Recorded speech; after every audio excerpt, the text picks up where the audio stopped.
Hello, my name is Intissar Bashir Kurfi. I'm a green architect and I'm the founder and CEO of Ifrique Eco Solutions. Ifrique Eco Solutions is a purpose-driven enterprise which produces products and services which are eco-friendly. Some of our products is to upcycle plastic waste into interlock pavers and upcycle plastic PET bottles into eco toilets. Well, I think how Ifrique started was because from the university I was interested more in the sustainability and architecture aspect. So before the sustainable development goals. So I was able to take sustainable architecture as what I wanted to specialize in even after school. So then there was the issue of plastic pollution. A lot of awareness on it was going on around the world, and I could see it everywhere that I go, within Nigeria, and it was always disturbing me. So I have been researching then on what to do with this plastic waste. So that was why I came to learn about countries that were upcycling this plastic waste into useful products like green cement, a lot of products in the building industry like roofing sheets, building blocks, the interlock tiles. So the difference between that and the rest of recyclables from plastic is that most of the products used in the building industry tend to spend, their lifespan is longer than when you use it for just household items like maybe bin bags and maybe just another polythene bag. So, but those used in the building industry like the interlock tiles, the green cement, the roofing sheets, the maybe tabletops, those are products that will have a longer lifespan without going into the dump site again. So that was why I was more interested in those building materials, and maybe because I had a background in architecture, which we use a lot of these building materials for our projects. So that was why I checked this. After the research, I saw that it was easier to make the interlock tiles. So that was how we started, testing, making it, and perfecting it over time.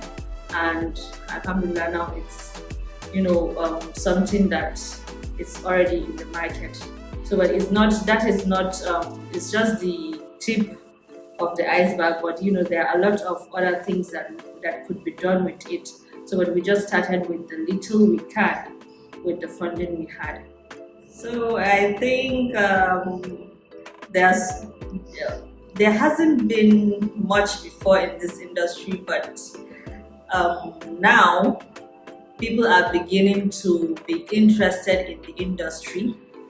And recently there are a lot of fundings going into this industry because people have realized that this is an industry that you can generate lots of income from.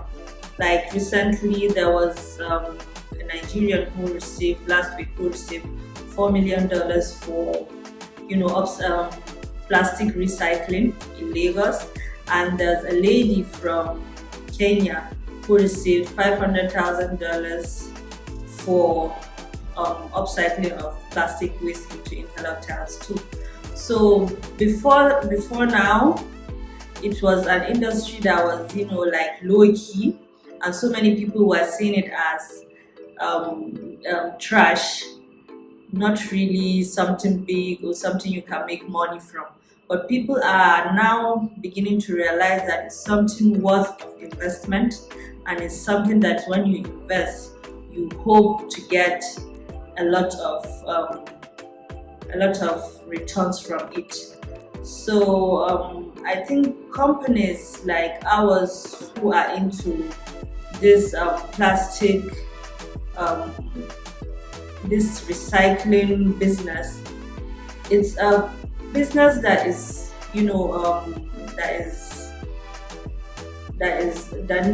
that require lots of funding. It is capital intensive. So I think with the required investment that we need, if we get them, we are going to employ so many youth, empower so many youth, and also there's going to be lots of awareness to people, and we're going to have a cleaner environment. So that is that. So I think when we were first starting, some of the mistakes we made, we were more interested in, government agencies. We were not really looking at private organizations and looking for international donors and fundings.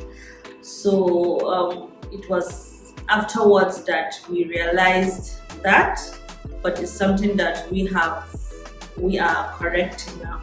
And also in terms of fabrication of machines and equipment that we need for our day-to-day operations, we needed. It took us time before we could learn the kind of companies that we could give for our work to fabricate our machines and equipment that we need. So, but it's all part of the learning curve, and now we've found those that are best to do it for us and where they are. So these are some of the challenges that we faced when we started. So when we started, it was something that we started out of passion. I started it out of passion, not because of I know there was economic benefit, but it was because I was passionate about it, and also because I have been telling people that, okay, this plastic waste you are seeing, this is the problem, this is how we could solve it, you can turn it into useful products. But so many people were not believing in me, or were not willing to invest, or were not willing to do it.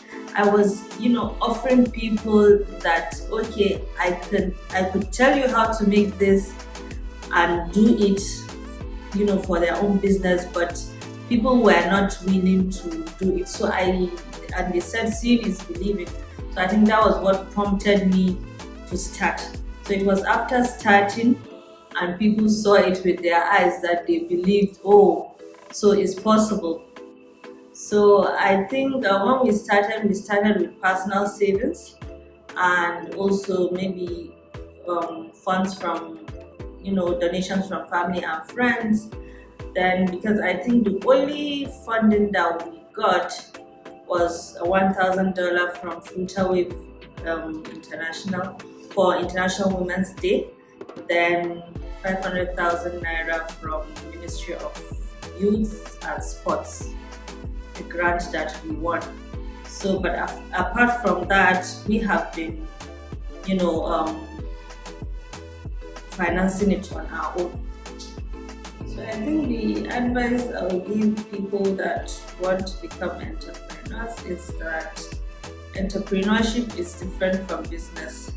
Because business, you just want to make money and make profits, but entrepreneurship, you are looking for a problem and you find a solution for it.